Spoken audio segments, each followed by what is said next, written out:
Bueno, muy bien. Cuando no están los titulares, estamos aquellos que de atrevido tapamos algún agujero en la vuelta ahí. Pero me refiero con el teclado. Pero bueno, es un privilegio poder estar juntos otra vez. Y damos gracias a Dios. Y sabemos que Dios está al medio nuestro. Y confiamos en que Dios pueda traernos en esta noche su palabra. Tenemos ahí, Pablo mencionó algo que lo íbamos a mostrar, el video así que por si alguno no lo vio, yo justo lo traía ahí para que lo puedan ver, a ver si lo vemos.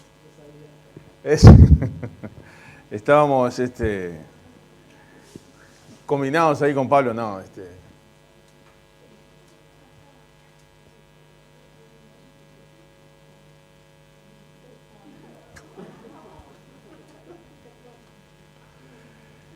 Es así la cosa, ¿no? La verdad que muy gráfico. Ahí lo podemos de vuelta por si a alguno no le quedó muy claro. Muy gráfico. Y creo que cualquiera de nosotros podríamos ponerle el nombre ahí, ¿no? No salvamos ninguno ahí. Y el tema es que tampoco nos salvaremos de seguir haciendo de vuelta lo mismo, muchas veces, ¿no? Por eso hablaba con unos hermanos hace unos días y les decía, nosotros como cristianos, la palabra de Dios nos dice que somos administradores de la gracia de Dios, pero no de la justicia de Dios. Y cuando uno mira este video, este ejemplo, esto es pura gracia, porque el niño va de vuelta ¿qué? A sacarlo, eso esperamos, no lo vemos en el video, pero... Y eso es misericordia, y esa es la gracia de Dios. Y creo que, yo le decía también a estos hermanos, de aplicar la gracia, creo que no nos vamos a equivocar casi nunca. Podrá haber ahí algún margen de error muy mínimo. Pero si queremos aplicar o administrar la justicia de Dios, es muy probable que muchas veces nos vamos a equivocar.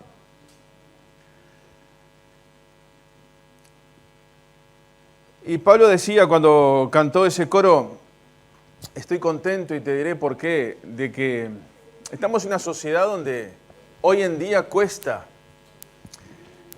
ver gente que esté contenta, no que se ría un poco, que eso es diferente. Porque por un chiste casual o en un momento puede haber una sonrisa, pero eso es muy diferente a estar contento. Y quizás la palabra sufrimiento, la palabra dolor, la palabra pruebas, esas son palabras que de alguna manera lo vemos que se repican en diferentes lugares. Queremos saludar a los hermanos, voy a saludar a los hermanos que están del otro lado de la pantalla y algunos hermanos de otras congregaciones que están así, que les mandamos un saludo, gracias por estar ahí. Y también Elizabeth les manda, hermanos, saludos, gracias por sus oraciones y vemos que de a poquito ella va recuperando fuerzas y esperamos que así siga. Y pensando en esto, vino a mi mente un pasaje muy conocido por todos, que quisiera en estos minutos desarrollar algunas cosas. No podemos desarrollar todo lo que tiene esa profecía escrita más de 500 años antes de que se diera, que está en el libro de Isaías. Los estudiosos dividen el libro de Isaías como más o menos hasta el capítulo 39 como una consecuencia de aquellas cosas que le pasó al pueblo de haberse alejado de Dios. Y la cautividad y estar en otros lugares y haberse ido a otros lugares y estando bien en cautiverio. Pero como que del 40 en adelante Dios empieza a ver esa posible ventana de restauración. Y se empieza a hablar del perdón, se empieza a hablar de la gracia, se empieza a hablar de lo que Dios está dispuesto a hacer con su pueblo.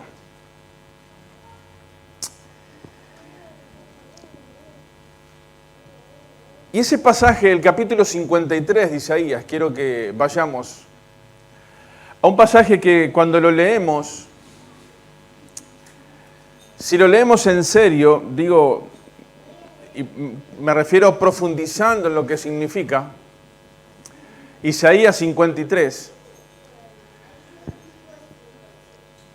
creo que nos tenemos que poner o humillarnos delante de Dios por ver tanta grandeza en esa profecía escrita tantos años antes, con una descripción tan especial y tan particular de lo que iba a pasar en la cruz, de lo que iba a pasar con Jesucristo. Y algunos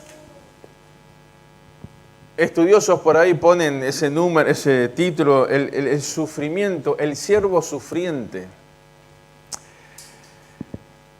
Aquel Jesús que iba a venir a este mundo, porque esta es la profecía,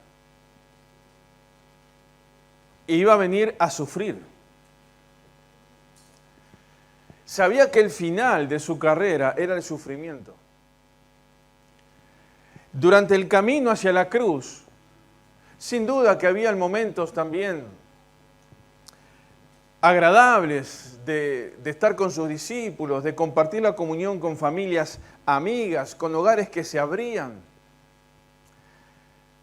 Sin duda ver a personas que recibían su mensaje también, pero había mucha gente que lo rechazaba, mucha burla.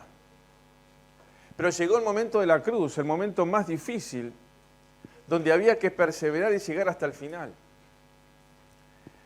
Y quiero que leamos este capítulo que tiene 12 versículos.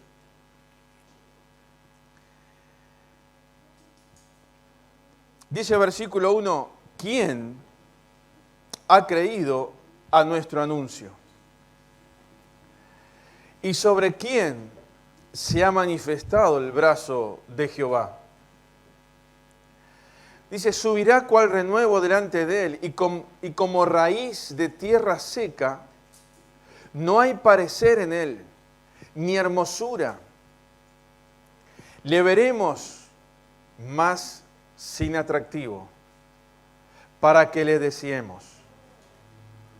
Despreciado y desechado entre los hombres, varón de dolores, experimentado en quebranto, y como que escondimos de él el rostro, fue menospreciado y no lo estimamos.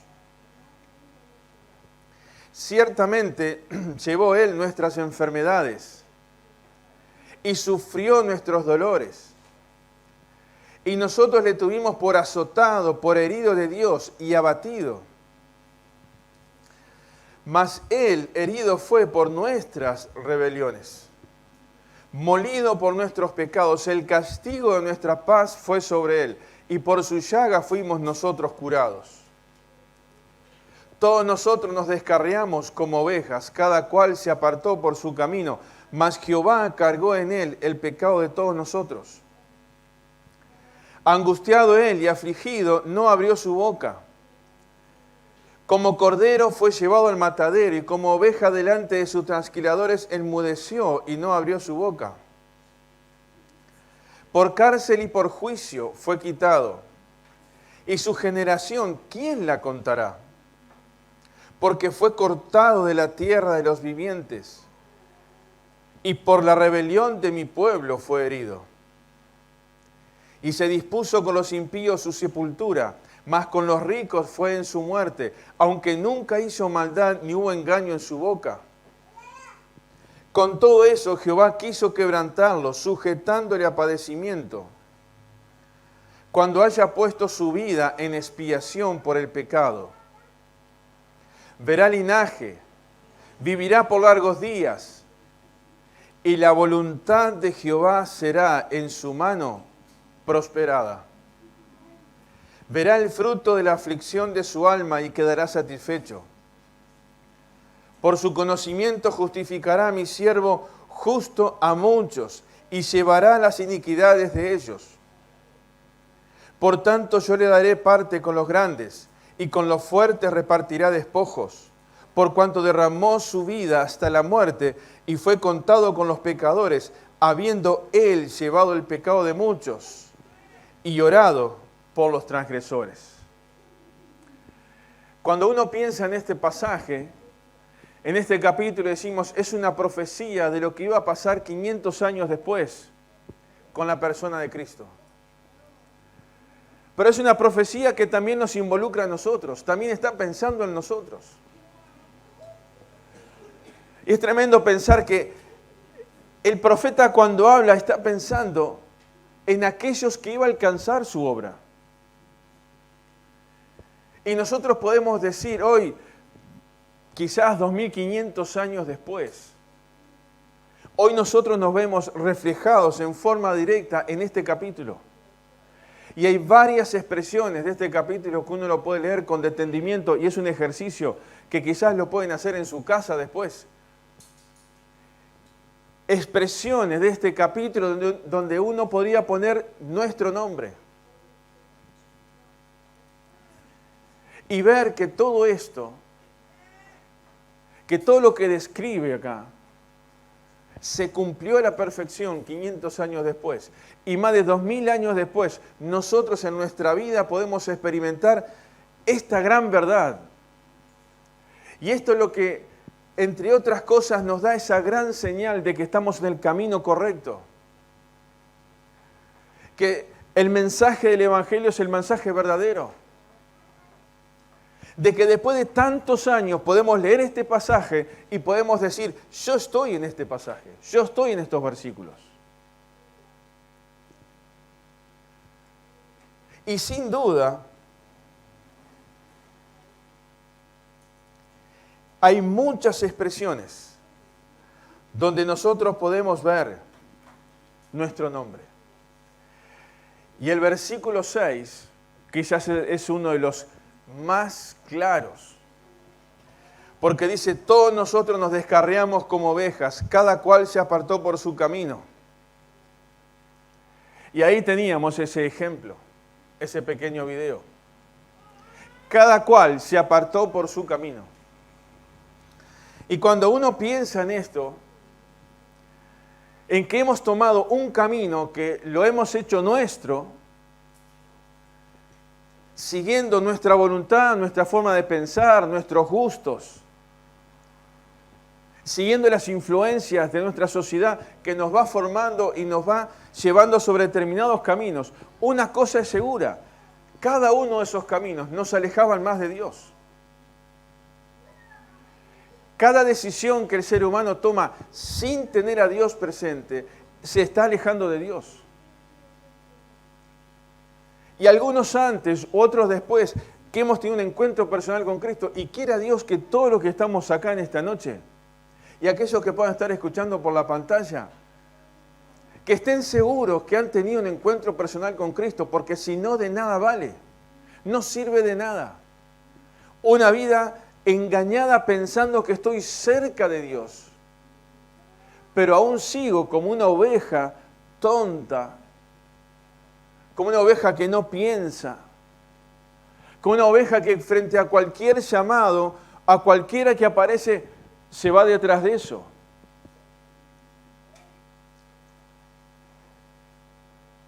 Si hay vida espiritual, si hemos tenido un encuentro personal con Cristo, vamos a poder mirar al Cristo de la cruz.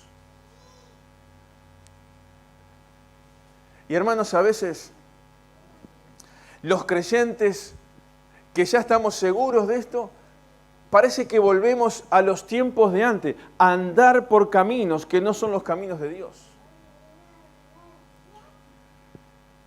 Y ese ejemplo de la oveja se puede aplicar a aquellos que no son de Cristo, pero también a aquellos que somos cristianos, porque somos porfiados muchas veces. Y queremos hacer nuestro propio camino. Pero cuando miramos, nos identificamos con todo este pasaje, entonces decimos, Señor, ¿cómo puede ser que viendo todo lo que vos hiciste, todo lo que vos sufriste y lo que te costó identificarte conmigo de alguna manera, en mi dolor, en mi sufrimiento, cómo puedo yo, como hijo tuyo, poder querer hacer mi voluntad y querer transitar por caminos que no son los tuyos? Y hermanos, en esta noche quisiera en los minutos que nos quedan, que este pasaje, este capítulo que leímos pueda ayudarnos como a redireccionar esa vida y meternos en los sufrimientos de Cristo. Y cuando pensamos en los sufrimientos que nos tocan vivir a cada uno personalmente, y todos, de distintas maneras, todos tenemos que enfrentar diferentes sufrimientos. Algunos los dicen, otros los llevan más callados, más en su corazón, pero Dios lo sabe. Pero todos tenemos diferentes situaciones que tenemos que enfrentar. Y hermanos, quisiera en esta noche que podamos identificarnos de alguna manera con el sufrimiento de Cristo. Hay algunas preguntas con las que comienza este capítulo. ¿Quién ha creído nuestro anuncio? Y esta pregunta parece que estuviera hablando en el siglo XXI. ¿Cuánta gente no cree a este anuncio? Pero también dice la otra pregunta, ¿sobre quién se ha manifestado el brazo fuerte de Jehová? Y quizás hay como una contradicción ahí, porque aquí está hablando de Jesús y el sufrimiento, y poniendo ejemplo como un cordero que cierra su boca, que no se queja y que va a la cruz. Pero aparece el brazo fuerte de Jehová en el medio, esta expresión que nos habla de poder, que nos habla de victoria. ¿Sobre quién se ha manifestado el brazo fuerte de Jehová? Y hermanos, hoy nosotros, después de ver esto, podemos decir, el brazo fuerte de Jehová se ha manifestado también en nuestra vida. Y el brazo fuerte de Jehová se mantuvo al lado del Señor, que quizás daba ese aspecto de debilidad. Pero el brazo fuerte de Dios fue el que lo sostuvo y lo llevó hasta la cruz. Y el brazo fuerte de Jehová nunca desamparó a Jesucristo.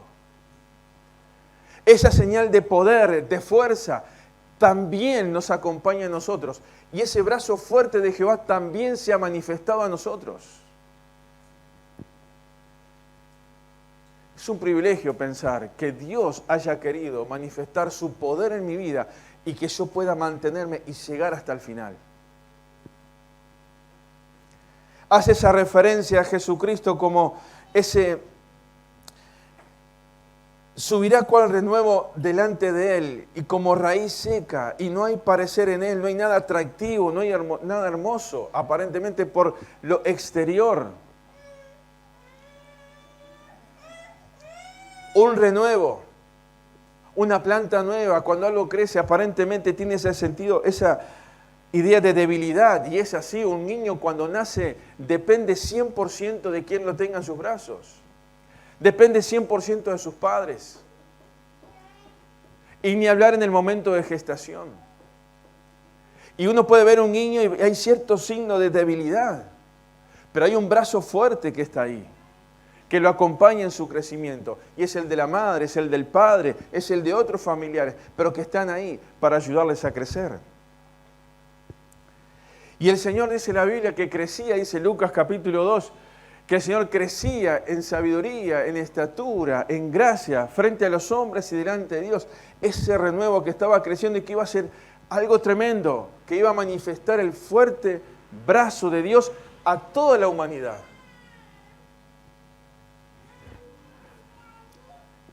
Pero ¿cuál es el atractivo de Jesucristo? ¿Cuál es el atractivo del mensaje de Dios? El atractivo es que Dios nos dice que somos pecadores. El atractivo es que Dios nos dice que nos hemos descarriado, que hemos sido porfiados y nos hemos ido por nuestros propios caminos. El atractivo es que tenemos que renunciar a nuestros placeres, a nuestros gustos para poder seguirlo a Él. No hay nada exterior. El único atractivo que tiene es que nos ha comprado con su sangre, que nos ha dado una vida eterna en los cielos, en la misma presencia de Dios, que me ha dado todo lo que yo no merecía y que no soy atraído por Dios por lo exterior, sino por lo interior. El mensaje del Evangelio no tiene un atractivo dulce al paladar, por así decirlo. Por eso, como leía por ahí, algunos dicen, al Evangelio, a la gente no hay que atraerla con cosas atractivas, porque el Evangelio no es atractivo en sí mismo, y no lo adornemos con cosas. El Evangelio es un Evangelio que nos confronta con nuestra realidad. En la Biblia, Dios dice que somos pecadores y que nuestro destino eterno es la condenación eterna. No hay atractivo. Un rostro desfigurado en la cruz. Humanamente hablando, un fracaso. No tuvo ningún éxito humanamente hablando. Pero el atractivo está en lo que cuando uno abre su corazón a Cristo y entrega su vida, entonces uno puede entender la intimidad quién es Dios. Y yo te pregunto, hermano, ¿cuál es el atractivo que tiene Dios para nosotros? Consciente o inconscientemente, a veces queremos cosas que sean de bendición, cosas visibles. Y parece que Dios nos atrae por lo que Dios nos puede dar. Pero realmente sos un hijo de Dios, somos un hijo de Dios. Y el Espíritu Santo se manifiesta en nuestra vida cuando el atractivo es, Señor, estoy dispuesto a ser un siervo sufriente como lo fue Jesucristo. Sin exigir nada. Aquel que estaba en la cruz podía llamar legiones de ángeles y que lo saquen de ese lugar. Pero prefirió seguir sufriendo para que tú y yo hoy podamos tener gozo, para que podamos tener paz, para que podamos presentarnos delante de Dios y estar seguro que si hoy me toca morir,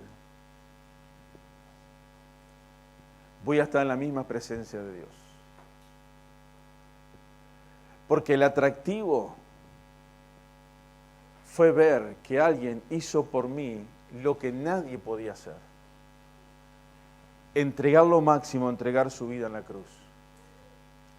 Utiliza esa frase ahí como raíz en tierra seca. ¿Qué planta puede hacer algo? ¿Qué puede crecer en tierra seca, árida? Esto está pensado allá en el desierto cuando se escribe esto. Pero igual Jesucristo, su semilla, su simiente, dio fruto en un mundo seco, árido. Y ese fruto somos cada uno de nosotros.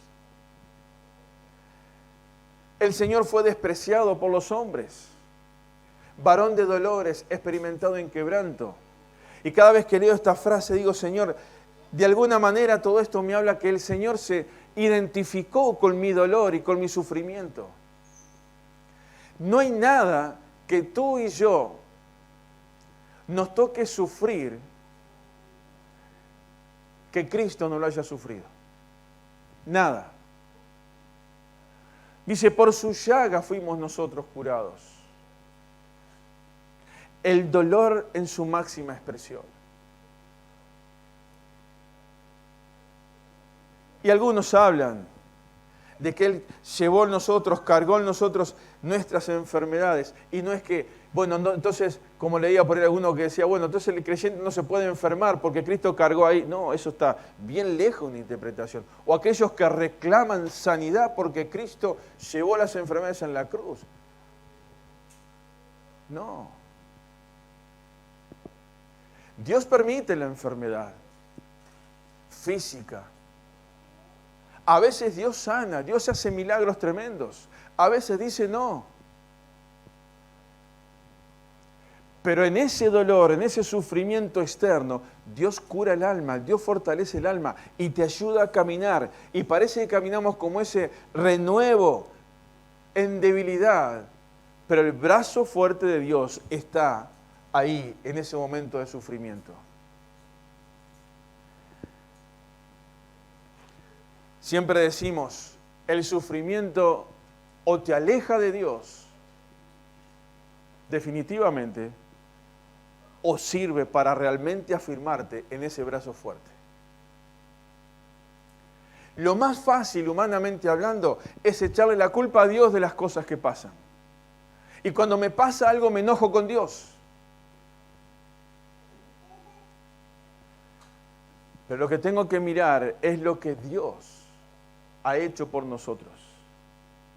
Y cuando uno mira Isaías 53, y cuando uno mira la crucifixión, y cuando uno mira el momento de la tumba, y cuando uno mira la resurrección, Señor, todo lo que pasaste en comparación a lo que a mí me pasa, quizás no es nada. Y que lo que a mí me pasa, quizás a veces, sin duda, yo no lo elegí. Pero Jesucristo sí decidió venir voluntariamente por amor al Padre y por amor a cada uno de nosotros a estar dispuesto a sufrir. Despreciado.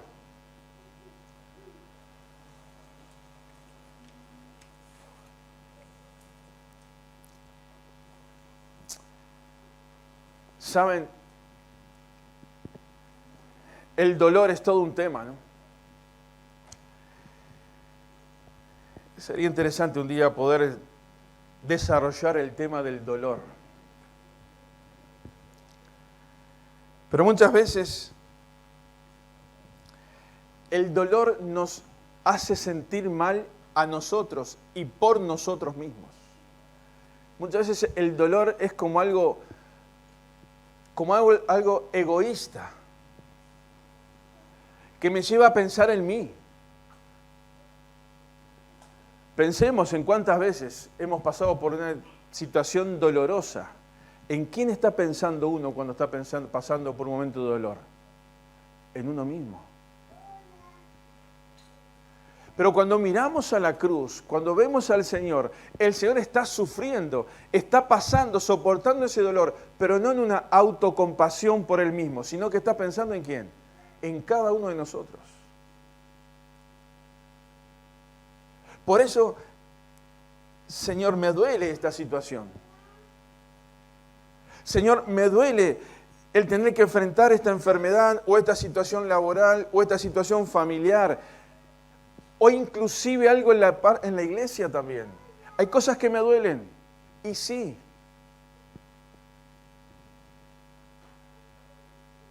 Pero hermano, piensa lo que pensó el Señor. En su dolor, Él pensó en los demás. Cuando a veces pensamos solamente en nuestro dolor, estamos pensando en nosotros mismos. Y cuando digo, Señor, hay cosas que me duelen, que no las entiendo, entonces quiero ir a Isaías 53. Señor, cuando me desprecian, cuando me pasa esto, me duele esto, lo aquello, voy a la cruz, voy a Isaías 53. Y digo, Señor, no es mi dolor, sino es el dolor que tú pasaste, fue pensando en mí.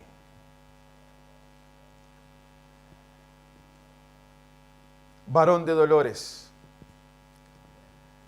Y sí, la hora corre. Dice el versículo 4, ciertamente llevó Él nuestras enfermedades, sufrió nuestros dolores y nosotros le estuvimos por azotado.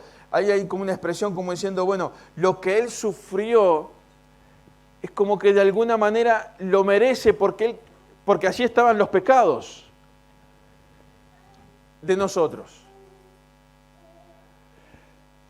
Inconscientemente es como que lo tuvimos ahí como azotado, como diciendo, bueno, por algo pasó.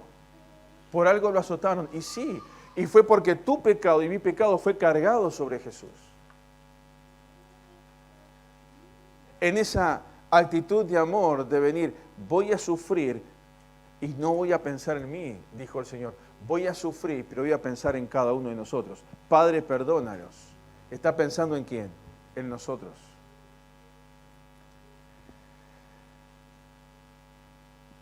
Dice el versículo 5 más, Él herido fue por nuestras rebeliones, molido por nuestros pecados. El castigo de nuestra paz fue sobre Él. Él fue herido. Y aquí podríamos poner también nuestro nombre. Fue herido por las rebeliones de Alejandro. Y Dios estaba pensando en la rebelión, en el pecado de cada uno de los que estamos acá en esta hora. Y tantos años atrás, y esto nos habla de la veracidad de la Biblia, de ese mensaje que pasa las culturas, que pasa los años y llega a nosotros. Y Dios a nosotros, podemos decir, como dice este pasaje, el herido fue por nuestras rebeliones, ocupó el lugar, esa doctrina tan preciosa de la sustitución, alguien que ocupa el lugar de otro. Solamente Cristo podía ocupar ese lugar para que el pecado, el juicio de Dios no cayera sobre mí. Para que tengamos paz, el castigo fue sobre Él. Y hemos leído ya este pasaje, palabras preciosas, versículo 7. Angustiado él y afligido, no abrió su boca. Como cordero fue llevado al matadero y como oveja delante de sus trasquiladores, enmudeció y no abrió su boca. Hermanos, el Señor estaba sufriendo pensando en quién, en nosotros.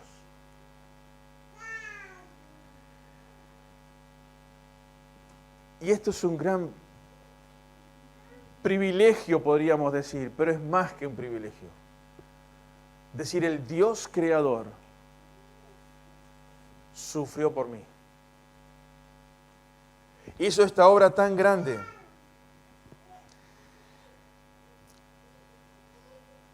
Y quiero ir al versículo 10, porque la hora ya se nos fue. Dice, con todo esto quiso quebrantarlo, sujetándole a padecimiento, cuando haya puesto su vida en expiación por el pecado. Verá linaje por largos días, y la voluntad de Jehová será en su mano prosperada. La voluntad de Dios. El Señor fue hasta la cruz. Allí en el Nuevo Testamento el Señor les hace esta pregunta, cuando está llorando dice que sus lágrimas eran como grandes gotas de sangre. Y cuando dejó a sus discípulos orando un poco de lejos, el Señor dice estas palabras, mi alma está turbada hasta la muerte. ¿Mas qué haré? Para esto he venido.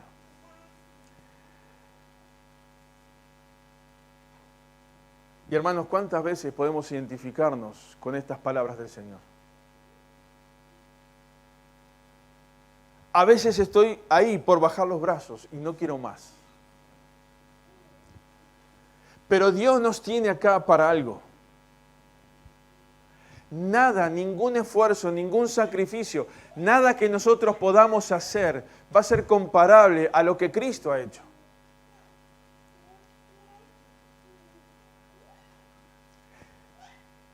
Y a veces hay tantas cosas que nos sacan del pensamiento central, de cuál es el propósito de nuestra vida. Para esto he venido. Hermanos, ¿para qué estamos acá? No estamos acá en este mundo para pasarla bien. Estamos en este mundo para que otros conozcan a Cristo. El propósito de la iglesia, que Dios dejó su iglesia, es para adorarle, para alabarle, pero también para que su nombre sea conocido. No es para pasarla bien. Bueno, podremos disfrutar de muchas cosas lindas, sin duda en la obra de Dios, pero van a haber momentos difíciles. Y cuando nos queremos comprometer con Dios y queremos realmente darle para adelante, hacer lo que Dios quiere, vienen situaciones complejas, vienen problemas. Es que Dios no te dijo, obedéceme y todo te va a ir bien. El Señor obedeció a la perfección. ¿Y cómo le fue, humanamente hablando? Y pasó por el sufrimiento, por el desprecio, por el dolor. Y la prueba en nuestra obediencia está, hermanos, cuando te toque pasar por el dolor, seguir hacia adelante. Cuando tenga que enfrentar una tentación, seguir hacia adelante, si realmente me identifiqué con el Cristo de la cruz. Ahora, si soy un religioso, y si simplemente lo tengo acá en la cabeza y nada más, entonces frente a cualquier situación, soy como esa oveja, de vuelta al pozo. Pero si realmente soy un hijo de Dios, cuando viene la prueba, cuando viene la tentación, cuando viene el sufrimiento, cuando viene el dolor, me quiero agarrar del brazo fuerte de Dios. Y esto es un tema de elección. Si me aferro, si me agarro de Dios, o me quejo y me enojo con Dios. Se decía hoy, hay tanto sufrimiento en nuestra sociedad. Y sí, y es porque no tenemos quizás a Dios donde Dios tiene que estar.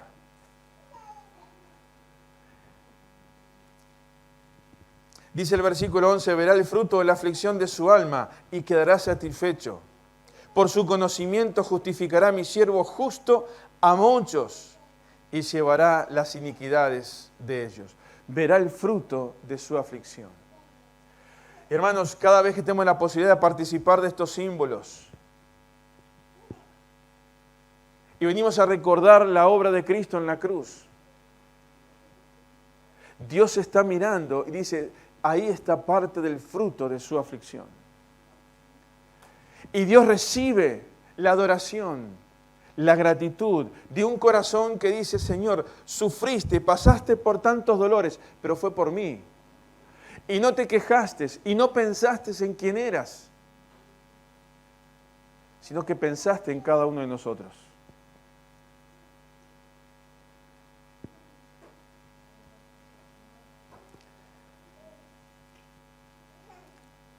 Llevará las iniquidades de ellos. Qué privilegio, hermanos, que nos podemos presentar delante de Dios y decir, mis pecados han sido quitados. Y tengo libertad para entrar delante del trono de la gracia. Y esto nos tiene que motivar en un corazón agradecido. Señor, mis pecados no están delante de ti. Han sido perdonados. Y quiera Dios que todos los que están escuchando, repito otra vez esta frase, puedan tener a Cristo en su corazón. Aquel que fue a la cruz y que dijo, tengo poder para poner mi vida, tengo poder para volverla a tomar. En toda la historia que se fue escribiendo, en la página de cada uno de este gran libro que se fue escribiendo, Dios nunca perdió el control de la situación. Y si uno lee la historia, va a ver cómo Dios fue cumpliendo en cada momento. Y Cristo fue a la cruz, resucitó y está en los cielos. Nunca perdió el control. Y hermanos, también esto es para nosotros en esta noche. Dios nunca perderá el control de la situación en nuestra vida. Los que perdemos el control somos nosotros. Porque hacemos como las ovejas, nos descarriamos y queremos controlar la situación nosotros. Pero si realmente disfrutamos de tener esta comunión preciosa y perfecta con Dios, con ese siervo sufriente que vino a dar su vida, y yo quiero identificarme con Él, tendré que sufrir. Tendré que soportar dolor. Tendremos que pasar por diferentes situaciones, pero quiero llegar delante del Señor y sentir la aprobación de Dios, porque a pesar del sufrimiento y a pesar del dolor, no pensé egoístamente en mí y decir, ¿por qué me pasa solamente a mí esto? Pero Dios nunca pierde el control de la situación. Y yo no sé, hermano, qué situación pueda estar pasando quienes están acá y aquellos que puedan estar escuchando de lejos. Pero quiero decirte, Dios nunca pierde el control de la situación. Y al final de la historia, dice, por tanto yo le daré parte con los grandes y con los fuertes repartirá despojos, por cuanto derramó su vida hasta la muerte y fue contado con los pecadores, habiendo él llevado el pecado de muchos y llorado por los transgresores. Le daré partes con los grandes y con los fuertes. El Rey de Reyes y Señor de Señores, el que venció a Satanás, el que está sentado a la diestra del Padre, el cual Dios lo levantó de entre los muertos. Hoy nosotros también podemos identificarnos con esto. Dios nos ha puesto en lugares celestiales tremendos. La Biblia dice que somos reyes y sacerdotes. Y que Dios nos ha puesto en esos lugares en su misma presencia. Ya estamos en ese lugar. Mi lugar y tu lugar ya está allí ocupado por ti mismo, aunque Dios nos tenga en este tiempo acá en la tierra. ¿Cuánto tiempo más? Y no sé. Pero lo que sí quiero que este tiempo que Dios me tenga acá, que me pueda identificar con este siervo que estuvo dispuesto a dar todo, por amor a los demás y en obediencia a Dios. Y que puedo sentir en mi corazón que pase lo que pase, Dios nunca pierde el control. Y al final de la historia, aquel que dijo, voy pues a preparar lugares para ustedes, para que donde yo esté, ustedes también estén. Se pueda cerrar ese gran círculo. Y cuando Dios concrete todas estas cosas, y estaremos con Él por toda la eternidad. Si alguien no está seguro de que cuando todo esto termine estará en la presencia de Dios, yo te animo a que en esta noche lo pienses y abras tu corazón y mires al Cristo de la cruz y aceptes el regalo y el sacrificio de Cristo. Esa sangre que derramó en la cruz para perdonar nuestros pecados. Y puedas decirle en esta noche, Jesús, perdona mis pecados. Quizás te conozco en mi mente, pero quiero conocerte en mi corazón. Veo lo que sufriste por mí que no lo merezco. Pero en esta noche te entrego mi vida. Y hermanos, aquellos que somos del Señor, el Señor nos acompaña cada día con su brazo fuerte hasta que lleguemos hasta su presencia. Momentos difíciles. Sociedad sufriente, pero sufre porque no hay esperanza, no tiene esperanza. Pero tú y yo tenemos una esperanza. Y nos alentamos en eso. Y vamos para adelante, sabiendo que pronto estaremos un día con el Señor por toda la eternidad. Vamos a orar antes que Pablo termine. Y yo le pedí a Pablo que me gustaría que termináramos con un himno antes de despedirnos en esta noche. Pero vamos a orar. Padre, queremos darte gracias por este privilegio de estar en tu presencia. Padre, gracias porque tú te has identificado con cada momento de nosotros, con nuestro dolor, con nuestro sufrimiento. Padre, gracias porque tú has curado y tú puedes curar el corazón herido. Aquel que está con los brazos caídos, aquel que está desanimado, Señor, que en esta noche tú puedas levantarlo, animarlo, fortalecerlo. Padre, gracias por todos los que estamos aquí y por aquellos que están escuchando desde sus hogares. Padre, tú sabes lo que necesita cada familia, cada corazón. Padre, que como ese renuevo que fue el Señor Jesucristo, que nació para dar una esperanza, tú puedas renovar en esta noche el corazón de cada uno de tus hijos. Fortalecer las familias, fortalecer los matrimonios. Animar al corazón que está triste. Padre, dar vigor y fortaleza al físico, a esos huesos que duelen, esa carne que tiene dolores, que los años se van acumulando. Pero Padre, tú puedes fortalecer y renovar. Y Padre, que también puedas sanar aquellos que necesitan una mano sanadora en ellos.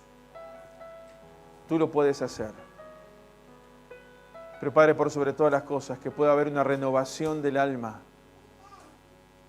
Un decir, Señor, gracias porque fuiste a sufrir y en medio de tu dolor y de tu sufrimiento, pensaste en mí. Por eso, Señor, bendecimos tu nombre en esta hora. Y ayúdanos a volver al camino, a no descarriarnos, a poder vidas que realmente glorifiquen tu nombre y que estemos dispuestos a sufrir para que tu nombre sea glorificado y para que otros puedan ser bendecidos. Bendecimos tu nombre en esta hora. Gracias por amarnos. Lloramos en nombre de Cristo Jesús. Amén, Señor.